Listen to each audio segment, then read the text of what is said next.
look for money to finance, to run this budget, Mr. Speaker. And therefore, I fail to understand how yesterday we can be able to pass the bill on the Committee of Supply, and today we start going against on how to finance it. Mr. Speaker, sir, our budget of 3.67 trillion must be financed by the people of this Republic of Kenya. Mr. Speaker, sir, let us not go out and not be realistic and even play politics, populist politics, to tell our people that we are against the finance bill just because there is the taxation. Mr. Speaker, sir, there is no other way that we can be able to finance our budget other than through the taxation. Mr. Speaker, all of us, we understand that the cost of living is not good to all of us.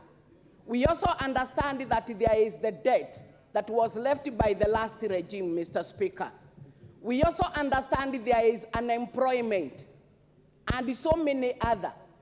And therefore, as a government, we must look into how we are going to focus on areas to stimulate the economic growth and reduce the cost of living, among other development measures that are awaited by our people.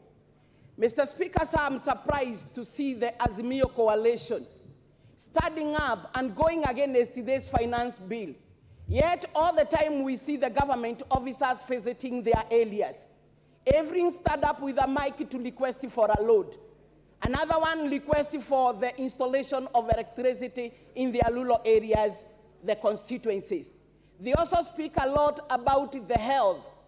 They speak a lot and to so many other areas. My question today, how do we finance for all the requests that you put? And that time you are taking the mic to ask that. It is so that your people can hear that you are really asking from the government so that they may get the development. That time you are happy when you hear the crabs that you have made your day. You have made your political marriage. But when we come here to look for money to finance this development, you are here standing up and talking 1, 2, 3, 4, 5. My dear, let us be optimistic that for this government to deliver, we must go for the taxation. We are against for more loans because, Mr. Speaker, sir, for whatever we have not been able to pay. You have heard from the budget committee, they are saying 60% of our finances that we have is going to finance the loans. Mr. Speaker, sir, it is only 40% that is being left for the development and also for the recurrence. So, Mr. Speaker, we must struggle to make sure whatever our people are waiting for, we look for it, and it can only come from the taxation. And we are taxing those who are employed. We are taxing those who are in business. We are taxing those who have.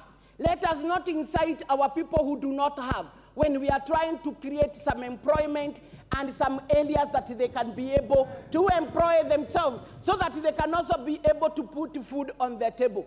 Mr. Speaker, sir, there is no one here who came to this plenary without taking breakfast. Mr. Speaker, sir, we are also going to take lunch. Mr. Speaker, sir, we are also going to enjoy good supper or dinners. Mr. Speaker, sir, the people that we are looking for do not have anything to put on their table.